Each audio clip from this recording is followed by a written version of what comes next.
प्रधानमंत्री नरेंद्र मोदी ने मन की बात कार्यक्रम में देश की उपलब्धियों पर की चर्चा, अंतरिक्ष विज्ञान और खेल के क्षेत्र में मिली सफलताओं पर की चर्चा, धरोहरों को मिली वैश्विक पहचान पर भी जताई प्रसन्नता। हरजोत सिंह बैंस और भाषा विभाग के डायरेक्टर जसवंत सिंह ढल को श्री अकाल तख्त साहिब के जथेदार ने 1 अगस्त को पेश होने के दिए आदेश। बैंस ने की पेश होने की पुष्टि। और हरियाणा में ग्रुप सी की भर्ती के लिए सीईटी परीक्षा का आज दूसरा और अंतिम दिन 2 शिफ्टों में हो रही है परीक्षा। पहले दिन 6,75,000 उम्मीदवारों ने दी परीक्षा। 13 लाख से ज्यादा युवा दे रहे हैं परीक्षा।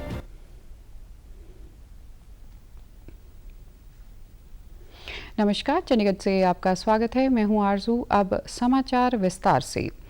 प्रधानमंत्री नरेंद्र मोदी ने आज मन की बात कार्यक्रम की 124वीं कड़ी में देशवासियों के साथ विचार साझा किए। इस दौरान प्रधानमंत्री ने देश की सफलताओं का उल्लेख करते हुए अंतरिक्ष विज्ञान और खेल के क्षेत्र में मिल रही उपलब्धियों पर बात की। पीएम ने भारतीय अंतरिक्ष यात्री शुभांशु शुक्ला की सफल अंतरिक्ष यात्रा को देशवासियों के लिए प्रेरणादायी बताया। पीएम ने कहा कि 21वीं सदी के भारत में आज विज्ञान एक नई ऊर्जा के साथ आगे बढ़ रहा है। उन्होंने इंस्पायर मानक अभियान का जिक्र कर कहा कि यह बच्चों की इनोवेशन को बढ़ावा देने का अभियान है। शुभांशु धरती पर सुरक्षित उतरे, लोग उछल पड़े, हर दिल में खुशी की लहर दौड़ गई, पूरा देश गर्व से भर गया।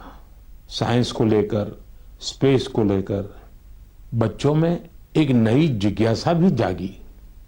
अब छोटे छोटे बच्चे कहते हैं हम भी स्पेस में जाएंगे, हम भी चांद पर उतरेंगे, स्पेस साइंटिस्ट बनेंगे।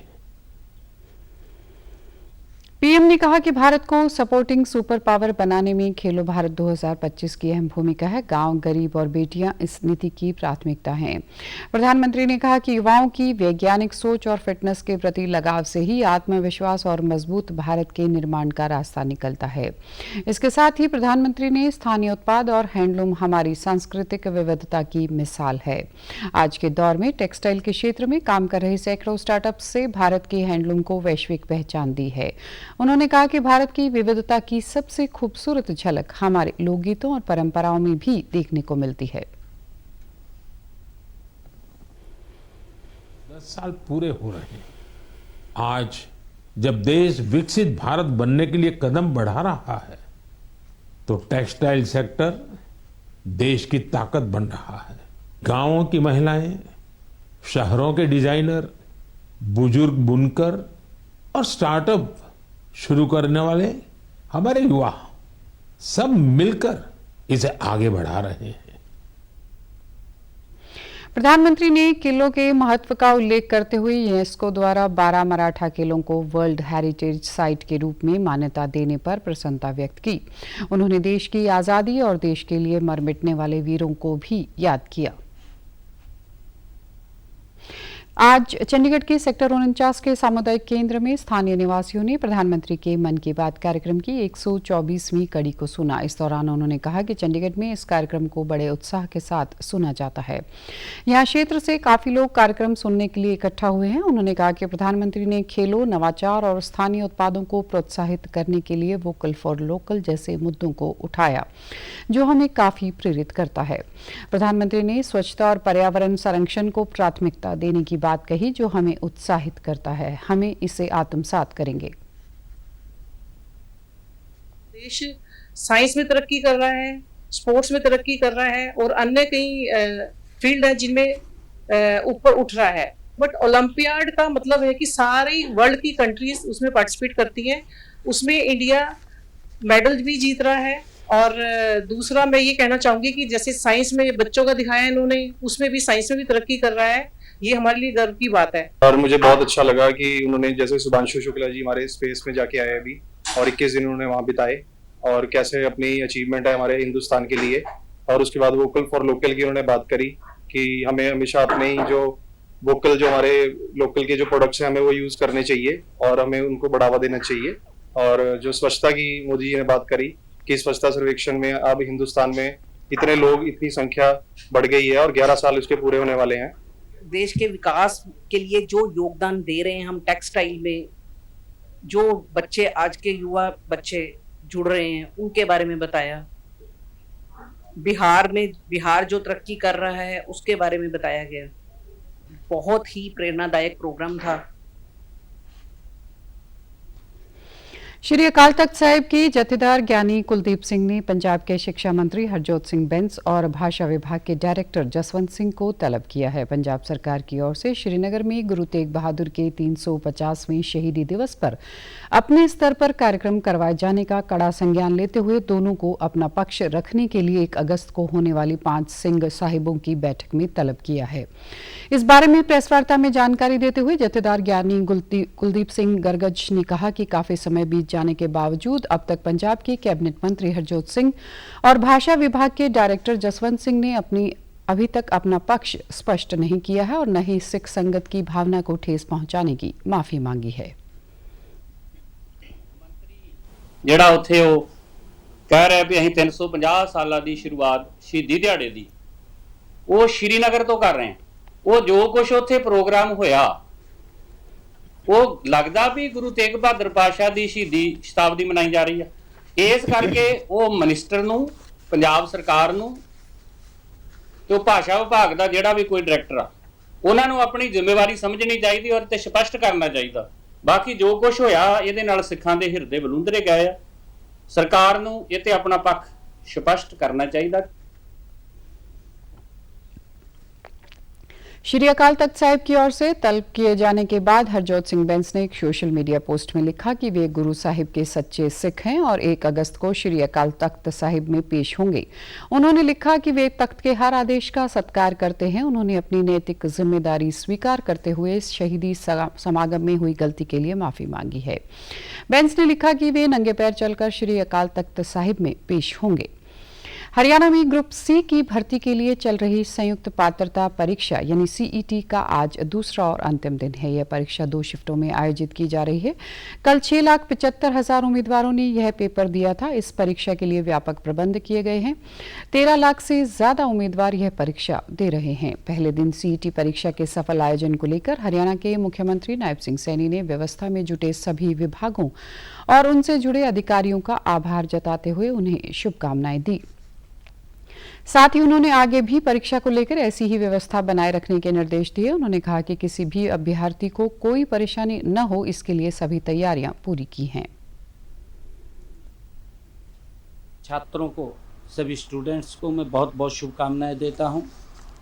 इस सारे सिस्टम में लगे हुए हमारे सभी अधिकारीगण, चाहे वो ट्रांसपोर्ट से हैं और चाहे हमारे जो एग्ज़ाम ले रहे हैं, हमारे टीचर्स हैं या अन्य अधिकारीगण हैं, हमारे सभी अधिकारीगण जो इस सीईटी पेपर को सक्सेसफुल कराने में लगे हुए हैं, मैं उन सबको भी बहुत बहुत साधुवाद देता हूं, बधाई देता हूं और सभी बच्चों के उज्जवल भविष्य की मैं कामना करता हूं। सीईटी को लेकर दूसरे और अंतिम दिन आज की भी अभ्यर्थियों को परीक्षा केंद्र तक पहुंचाने के लिए व्यवस्थाएं पुख्ता रही। मुख्यमंत्री सैनी इन व्यवस्थाओं की मॉनिटरिंग करते नजर आए। साथ ही हरियाणा कर्मचारी चयन आयोग के चेयरमैन हिम्मत सिंह ने अभ्यर्थी बनकर व्यवस्थाओं की जांच की और डायल 112 पर कॉल कर रियलिटी चेक भी किया। सीईटी परीक्षा देने के लिए एक जिले से दूसरे जिले पहुंच रहे अभ्यर्थियों ने निःशुल्क बस यात्रा का प्रबंध करने के लिए सरकार और प्रशासन का आभार जताया। चंडीगढ़ और पंचकुला पहुंचे अभ्यर्थियों ने कहा कि उन्हें परीक्षा केंद्रों तक पहुंचने में किसी तरह की परेशानी का सामना नहीं करना पड़ा। रोटरी क्लब शिवालिक चंडीगढ़ का अधिष्ठापन दिवस कल राजेश चड्डा की प्रधानगी में संपन्न हुआ। इस मौके पर राज्यसभा सदस्य सतनाम सिंह संधू ने बतौर मुख्य अतिथि शिरकत की। इस मौके पर राजेश चड्डा ने कहा कि क्लब की ओर से स्कूल और कॉलेज के दृष्टिबाधित विद्यार्थियों की मदद के लिए हर साल डिनर विद डार्क कार्यक्रम का आयोजन किया जाता है, जिससे फंड जुटाकर उन्हें छात्रवृत्ति प्रदान की जाती है। पिछले 8 साल में 200 से ज्यादा स्कॉलरशिप के जरिए करीब 50 लाख रुपए आवंटित किए जा चुके हैं।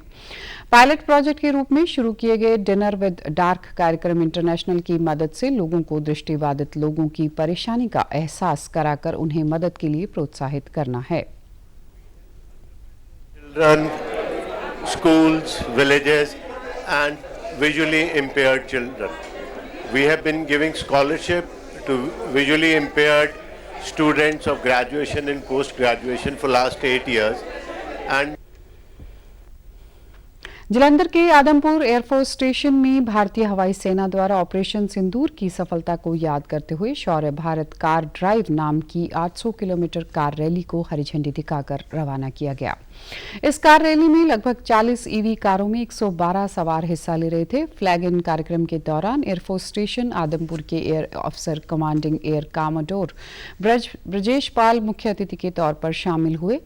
उन्होंने कार रैली का आदमपुर एयरफोर्स स्टेशन पहुंचने पर स्वागत किया और कार रैली की अगुवाई कर रहे ग्रुप कमांडर नमित रावत को सम्मानित भी किया।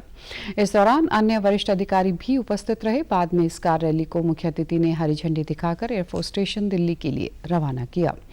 गौरतलब है कि यह कार रैली 25 जुलाई को एयरफोर्स स्टेशन नई दिल्ली से शुरू हुई थी और कल नई दिल्ली पहुंचकर ही संपन्न होगी। इस रैली को air chief marshal AP Singh ने हरी झंडी दिखाकर रवाना किया था। एयरफोर्स स्टेशन अंबाला से होती हुई यह रैली आदमपुर पहुंची है। इस रैली का थीम है राष्ट्र का मान, शौर्य के साथ जलवायु का विकास। इस दौरान ऑपरेशन सिंदूर की सफलता की याद दिलाते हुए हमारी सशस्त्र बल सेनाओं की बहादुरी का सम्मान किया जा रहा है। रैली द्वारा रास्ते में पढ़ने वाले कॉलेजों और यूनिवर्सिटियों का दौरा किया गया और नौजवानों के साथ संवाद करके उनको सशस्त्र बल सेनाओं के साथ जुड़ने के लिए प्रेरित किया गया। संसदीय लोकतंत्र में उत्कृष्ट योगदान के लिए सांसदों को संसद रत्न पुरस्कार से सम्मानित किया जाता है और इस साल वरिष्ठ सांसद भर्तरी मेहता, PP चौधरी, दिलीप सेकिया, CN अन्नादुरई, विद्युत वरण महतो और रवि किशन सहित 17 सांसदों को यह सम्मान दिया गया।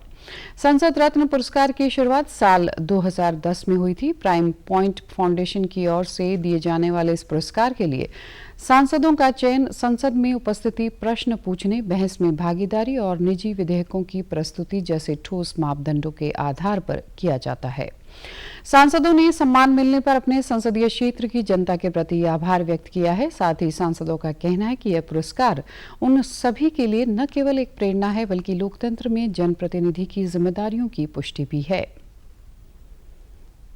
वरिष्ठ भाजपा नेता और छत्तीसगढ़ के पूर्व राज्यपाल बलराम दास टंडन की पुण्य स्मृति में आयोजित व्याख्यान में भाजपा के राष्ट्रीय प्रवक्ता व राज्यसभा सदस्य सुधांशु त्रिवेदी ने बतौर मुख्य अतिथि शिरकत की। इस मौके पर उन्होंने कहा कि बलराम दास टंडन जी का जीवन हम सब के लिए प्रेरणा स्रोत है। आपातकाल के खिलाफ उनका संघर्ष भुलाया नहीं जा सकता। वे कभी अपनी विचारधारा से नहीं डिगे। उनका मानना था कि विपरीत परिस्थितियों में से रास्ता निकालने की कला ही जीवन है। उन्होंने कहा कि भाजपा आज जिस मुकाम पर पहुंची है उसमें बलराम दास जैसी शख्सियतों का अहम योगदान है। पूर्ण निष्ठा के साथ, पूर्ण त्याग और तपस्या के साथ जिन लोगों ने काम किया, आज यदि भारतीय जनता पार्टी का भव्य भवन आपको संपूर्ण विश्व में दिखाई पड़ता है तो उसकी नींव की ईंट में ऐसे पत्थर लगे हैं जिन्होंने पूर्ण निष्ठा, त्याग और समर्पण के साथ अपने को पूर्णतः समर्पित करके इसका आधार बनाया। बलराम दास जी टंडन उनमें से एक थे। रामदास जी टंडन समाज और देश की सेवा के लिए हमेशा तैयार रहते थे, चाहे वह 1965 या 1971 की जंग हो या कोविड काल का समय। उन्होंने हमेशा एक कर्मयोगी के नाते काम करना सिखाया। इस दौरान भाजपा प्रदेश अध्यक्ष अश्विनी शर्मा ने भी अपने विचार रखे। 1965-1971 का जंग, क्योंकि अमृतसर में रहते थे हम, तो बड़ा क्लोजली वहां पर देखने का मौका मिलता था। ये जो परिस्थितियां कैसी भी बन सकती हैं जंग के अंदर, लेकिन मेरे को इतना ध्यान है कि पिताजी सामान इकट्ठा करके और वो बागा बॉर्डर के ऊपर वहां पर लेकर जाते थे। उनका व्यक्तित्व इतना विराट था, इतना विशाल था कि हमें सौभाग्य प्राप्त हुआ कि लंबा समय उनका मार्गदर्शन में काम करने का अवसर प्राप्त हुआ।